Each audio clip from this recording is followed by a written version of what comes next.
कराची के मुख्तलिफ इलाकों में दोबारा बादल बरसने लगे। गुलशन हदीद, मलीर, सफोरा और सादी टाउन में बारिश। सुपर हाईवे, M9 मोटरवे और दीगर मज़ाफ़ाती इलाकों में भी बादल बरस पड़े। कुरंकी, लाठी, शाह फैसल कॉलोनी और एयरपोर्ट के अतराफ भी बारिश। ठट्टा शहर, मकली और गिरदोनवा में मिट्टी के तूफान के साथ तेज बारिश। बदीन, सजावल, उमरकोट, मीरपुर खास और अंदरून सिंध के दीगर इलाकों में तूफानी झकड़ों के साथ बारिश। अंदरून सिंध तेज हवा चलने से दरख्तों और पोल्स के गिरने के वाकयात। टंडो जाम में मदरसे की छत गिरने से 2 तालिब इल्म जाँ बहक, 20 से जायद जख्मी हो गए। मेयर कराची मुर्तजा वहाब का रात गए शहर के मुख्तलिफ इलाकों का दौरा, बेशतर सड़कों को क्लियर दे दिया।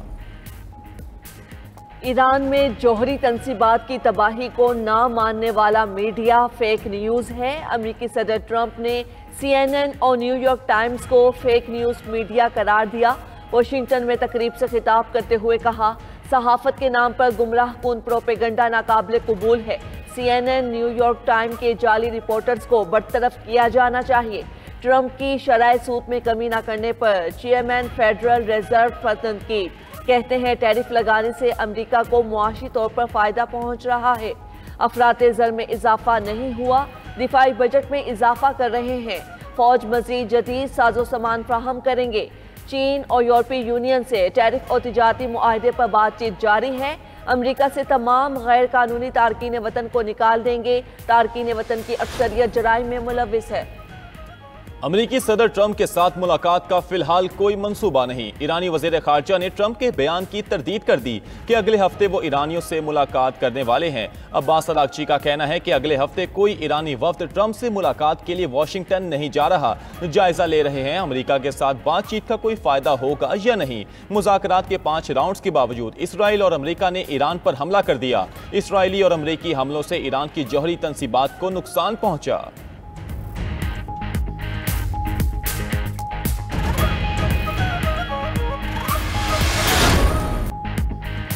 गजा जंग 2 हफ्ते में खत्म हो जाएगी, इसराइली मीडिया का दावा। टाइम्स ऑफ इसराइल का कहना है कि इसराइली वजीर आजम नेतन्याहू और अमरीकी सदर डोनाल्ड ट्रंप गजा जंग खत्म करने पर रजामंद हो गए।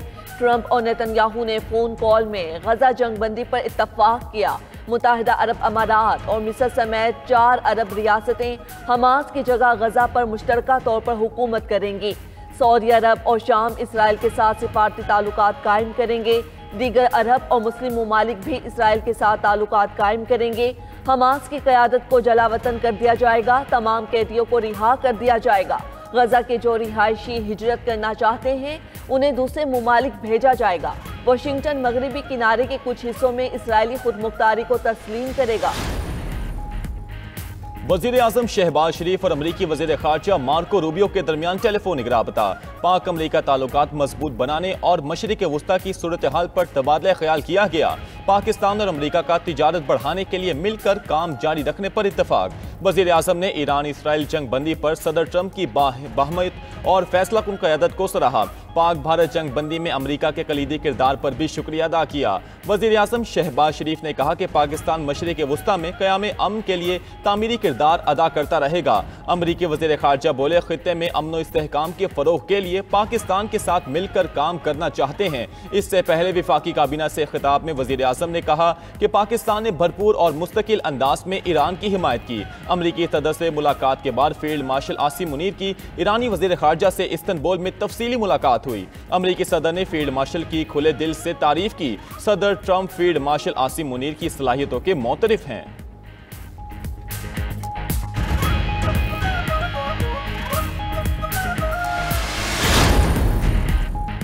शंघाई ताउन तंजीम के फोरम पर भारत को शर्मिंदगी का सामना। भारतीय वजीर दिफा राजनाथ सिंह की एलामिया में जबरदस्ती पहलगाम वाक़े का जिक्र शामिल कराने की कोशिश।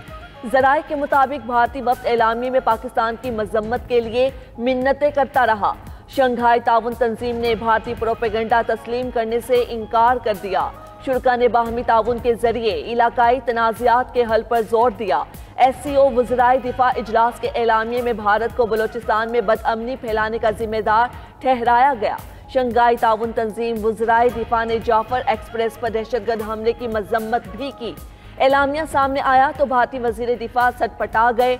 कलम मेज पर रखकर कुछ देर सोचते रहे कि क्या करें, फिर एलामिये पर दस्तखत करने से ही इनकार कर दिया। भारतीय वजीर दिफा पहलगाम वाक़े को पाकिस्तान से जोड़ने की कोशिश कर रहे थे। SCO इजलास में भारत के अलावा तमाम ममालिक ने पाकिस्तानी मौक़िफ़ की हिमायत की।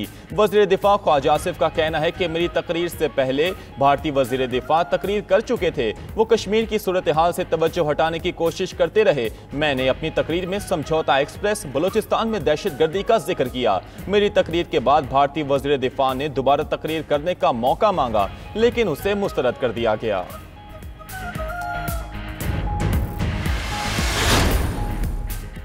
ईरानी एटमी तंसीबात तबाह हुई या नहीं, अमरीका में तनाज़ा खड़ा हो गया।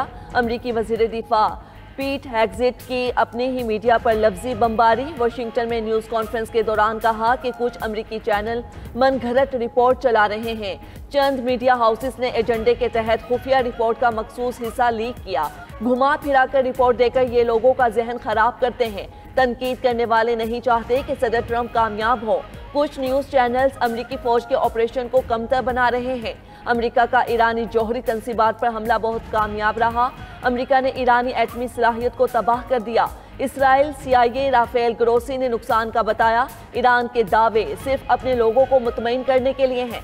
पेंटागन हुकाम ने ईरानी एटमी तंसीब तबाह करने की वीडियो दिखा दी। अमरीकी joint chiefs of staff general Dan can ने कहा कि B-2 लड़ाका तैयारों ने ईरानी अहदाफ पर 30,000 पाउंड वजनी बम गिराए। मिसाइल 1000 फी सेकंड की रफ्तार से न्यूक्लियर साइट में गया। फर्दो न्यूक्लियर साइट पर हमले के लिए सुपर कंप्यूटर से मदद ली।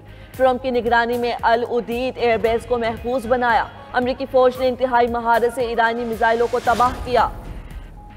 CNN की तहलका खेज रिपोर्ट से अमेरिका में हलचल मच गई। अमेरिकी न्यूज चैनल की रिपोर्टर नताशा बर्ट्रैंड ने इंकशाफ किया कि ईरान का एटमी प्रोग्राम पूरी तरह तबाह नहीं हुआ। ऑपरेशन मिडनाइट हैमर ईरानी एटमी प्रोग्राम को बस चंद माह पीछे धकेल सका। रिपोर्ट में अमेरिकी इंटेलिजेंस के एक इब्तदाई जायजे का हवाला दिया गया है। अमेरिकी दिफाई इंटेलिजेंस एजेंसी के मुताबिक ईरान का अफजूदा यूरेनियम का जखीरा और सेंट्रीफ्यूजेस बड़ी हद तक महफूज रहे। रिपोर्ट अफशा करने पर ट्रंप ने CNN से रिपोर्टर को निकालने का मुतालबा कर दिया।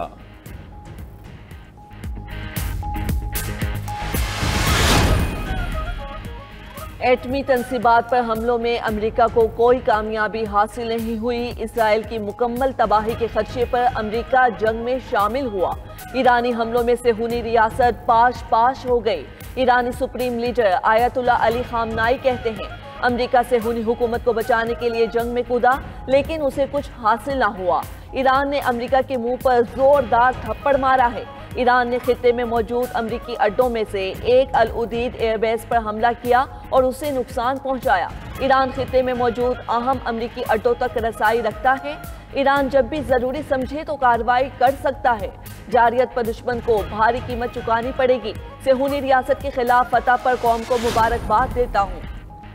ईरान ने IAEA के साथ ताउन मुअत्तल करने का बिल मंजूर कर लिया। ईरानी गार्डियन काउंसिल के तर्जुमान की तस्दीक, कहा कि IAEA के साथ ताउन मुअत्तल का बिल गार्डियन शुरा ने मंजूर कर लिया है।